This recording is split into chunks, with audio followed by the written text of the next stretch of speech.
Vous pensez que Gandalf ne peut pas manger de soupe au potiron sans s'en foutre plein les moustaches? Ça tombe bien, nous aussi.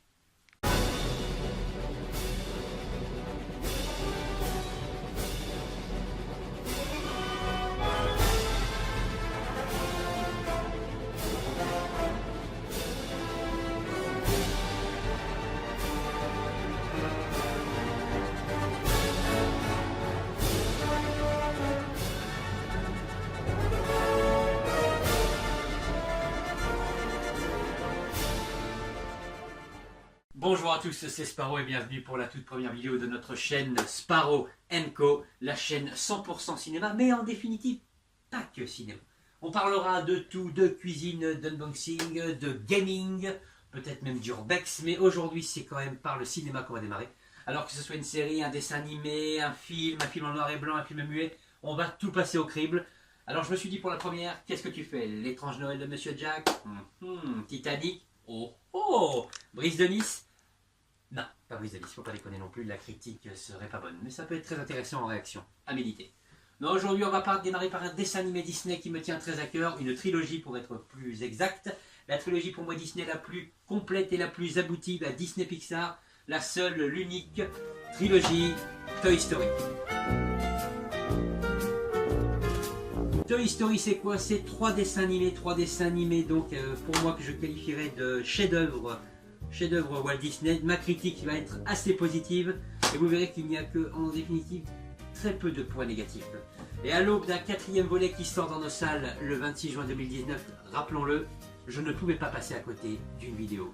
La quatrième aura certainement, bien sûr, sa vidéo, un petit coup de pub, un petit coup de promo. Toy Story 4, c'est bientôt dans nos salles. Pour l'heure, attaquons par l'essentiel. Toy Story, qu'est-ce que c'est à la base? Une simple histoire de jouets qui se réveillent, qui reprennent vie plutôt quand le maître, Andy, le petit garçon, n'est plus présent dans la chambre.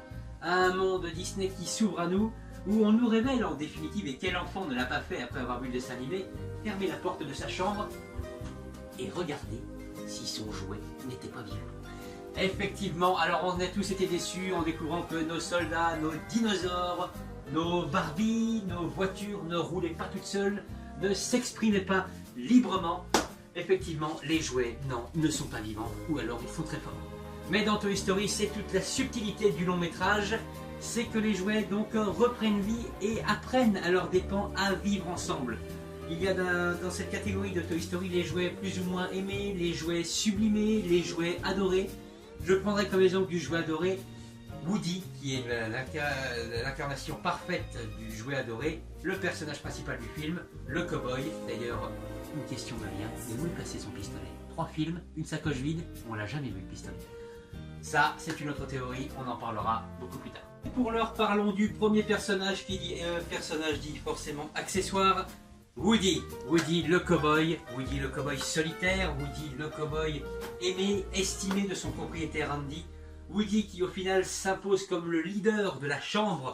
Il règne en maître sur Bayonne, le cochon tirelire, sur Monsieur Patate et son sale caractère, sur Rex et sa débilité profonde, sur Zigzag, son meilleur ami qui ne manque pas de ressort, il faut le dire, sur tous ses jouets au final qui le suivent, car Woody a cette confiance en lui. Mais d'ailleurs, d'où lui vient cette confiance, si on veut pousser un peu plus? Ça lui vient, je pense, de la relation privilégiée qu'il a avec Andy. Woody sait très bien que depuis plusieurs années, ou comme le dit Monsieur Patate, Andy qui le chouchoute depuis la maternelle, Woody a très bien conscience de la chance qu'il a et sait très bien qu'il est donc le jouet numéro 1 de la chambre, ce qui lui confère un statut naturel de leader, selon moi. Donc Woody, personnage principal de la trilogie Disney Pixar, qui a donc lui, par rapport aux autres, et c'est ce qui fait sa force, a une conscience parfaite d'être un jouet appartenant à un propriétaire. Chose qui va être bouleversée aussi par l'arrivée de Buzz, la nouvelle coqueluche de son propriétaire Andy. Le sol semble pour le moins instable. Impossible de savoir si l'air est respirable et il n'y a pour le moment aucun signe de vie intelligente en vue. Coucou! Qui va d'ailleurs propulser Woody au rang de jouet, simple jouet, comme le sont les autres de la chambre, où la jalousie naissante va monter pour la première fois dans la tête de Woody. Sa pire crainte est arrivée, il a été remplacé. Les posters sont bons, Buzz arrive.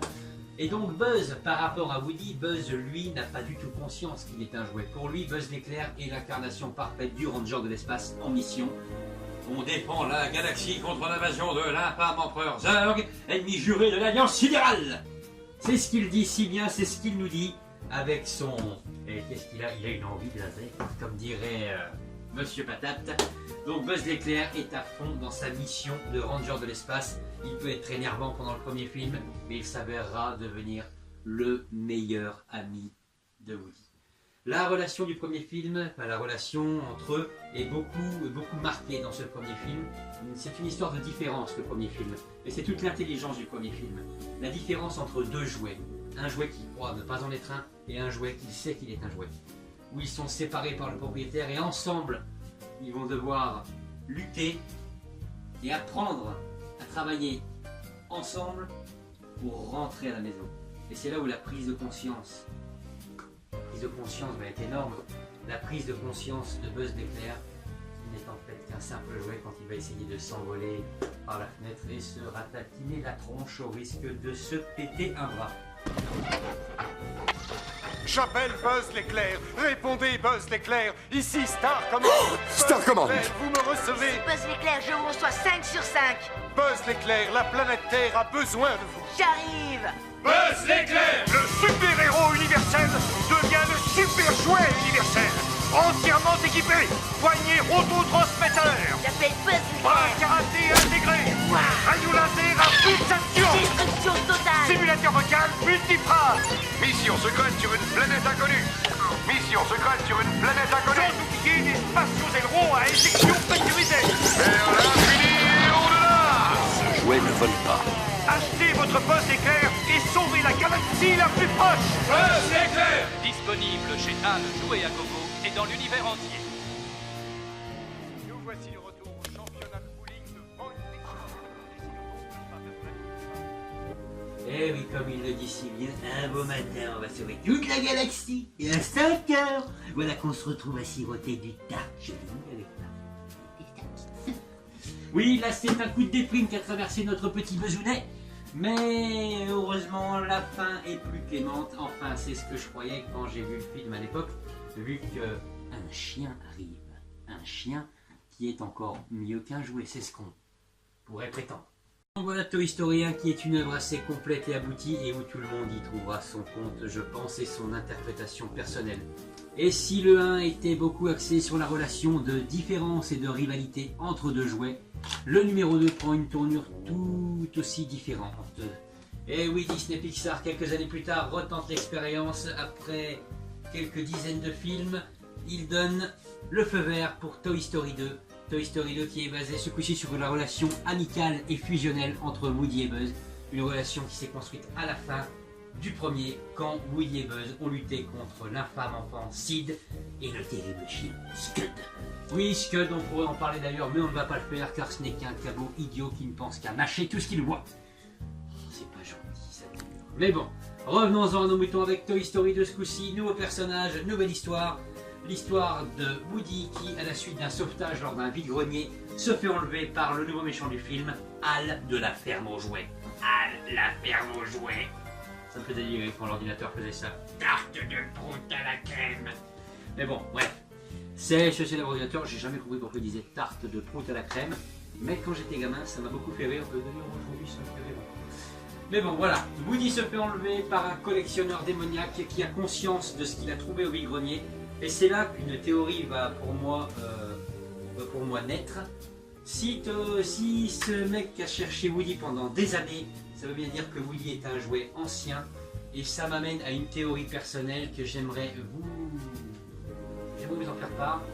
Nous ne voyons pas dans les 3 longs métrages, et je pense pas dans le 4 que Andy sera présent vu la fin du 3, mais nous voyons bien dans les 3 que Andy n'a pas de père ou son père n'est pas présent dans l'histoire. Est-ce que son père est parti? Est-ce que son père est mort? Est-ce que son père n'a jamais existé?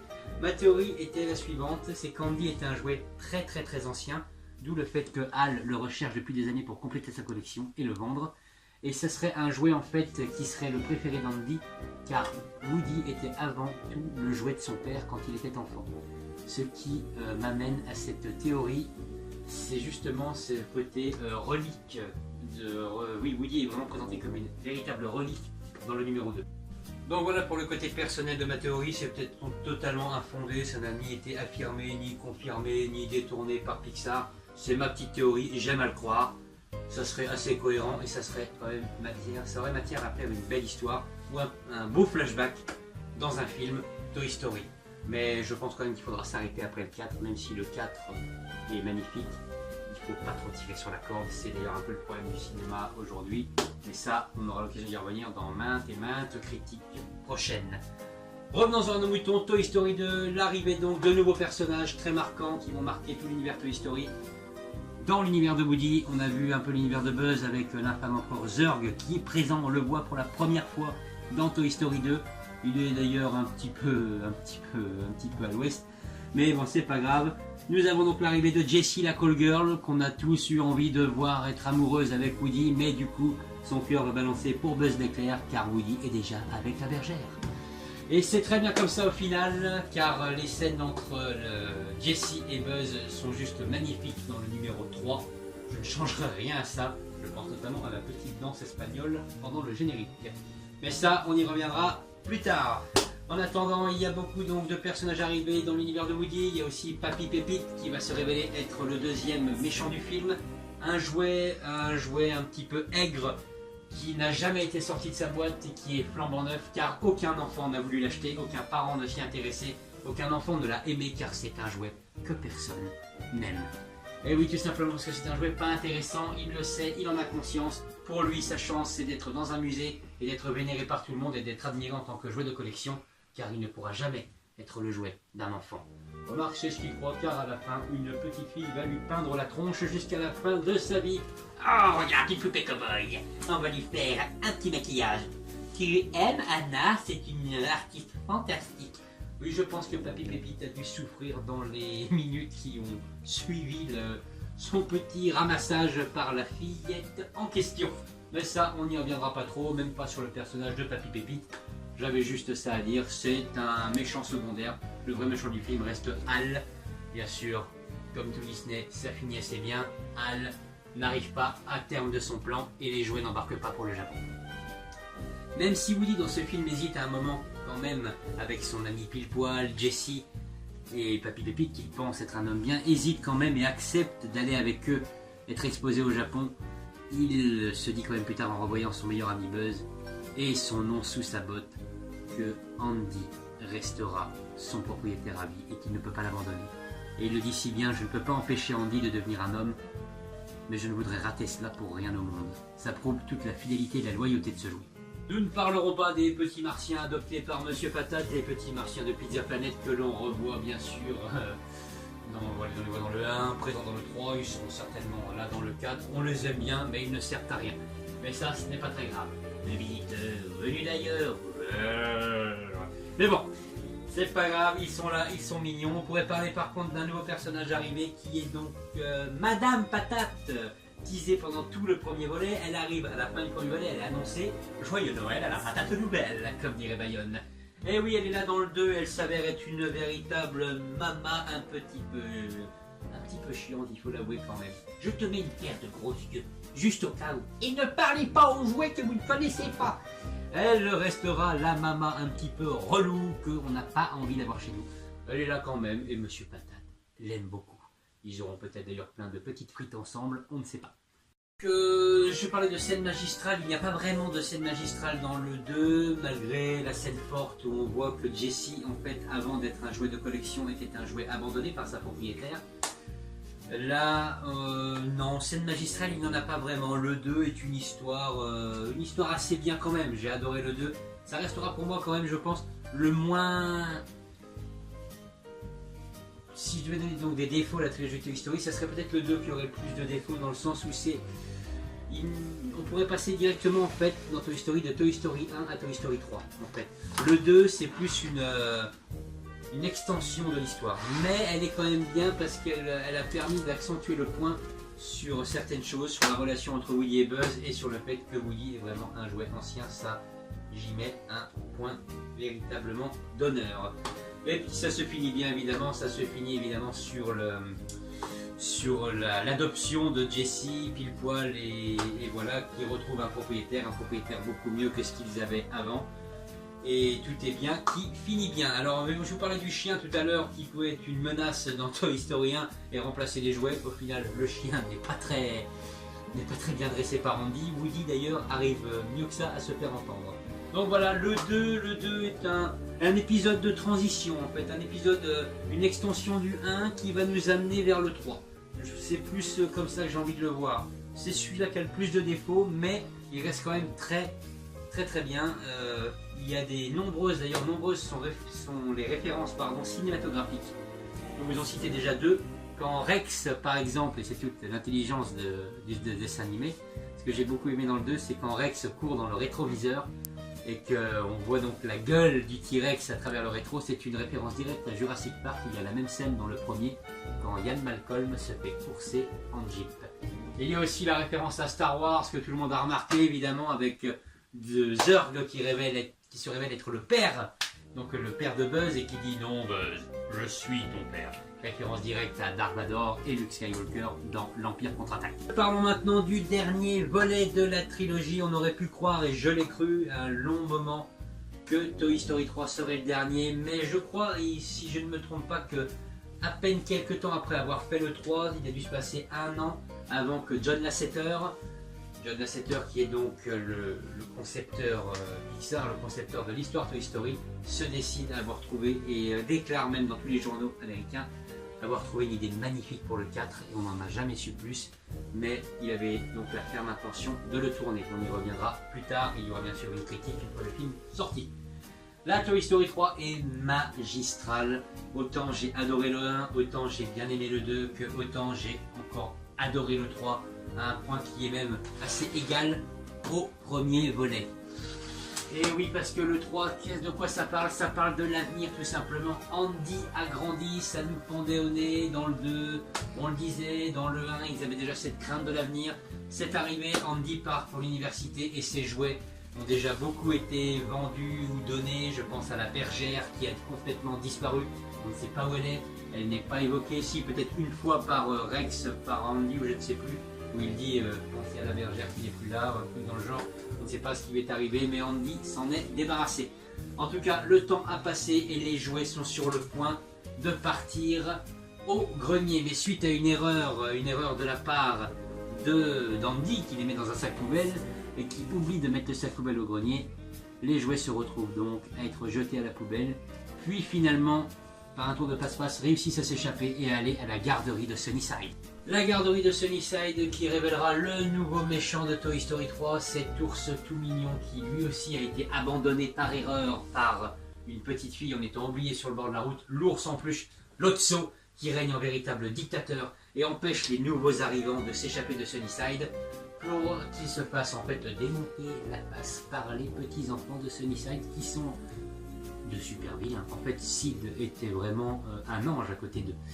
Mais bon voilà, ce sont des bébés, on peut peut-être les excuser. Sid, lui, était un adolescent. Et quand il explosait les soldats avec des pétards, c'était un choix personnel. Ou de mettre une fusée dans le cul de Buzz l'éclair, ça aussi c'était un choix assez libéré. Bref, en tout cas, Lotso agit en véritable tyran. Il se montre au début comme un ours bienveillant, mais en fin de compte, il ne l'est pas du tout. Lotso pense plutôt à sa petite personne et considère les enfants comme des véritables ennemis depuis son abandon.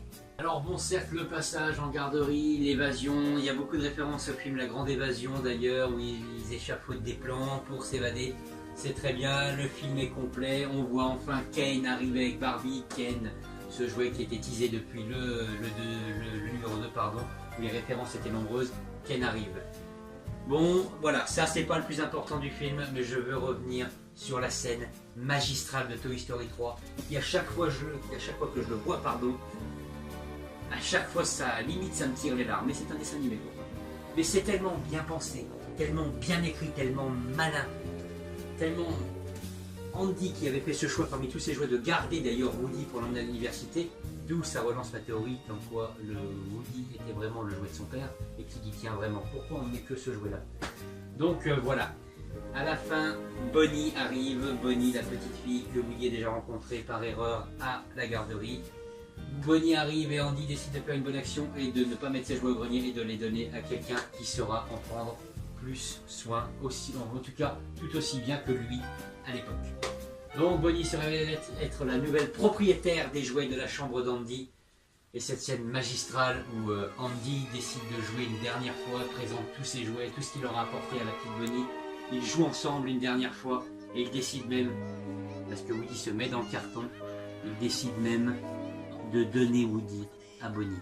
Et le regard d'Andy face à Woody, où il lui dit même que Woody est avec moi depuis, je ne saurais même plus dire quand.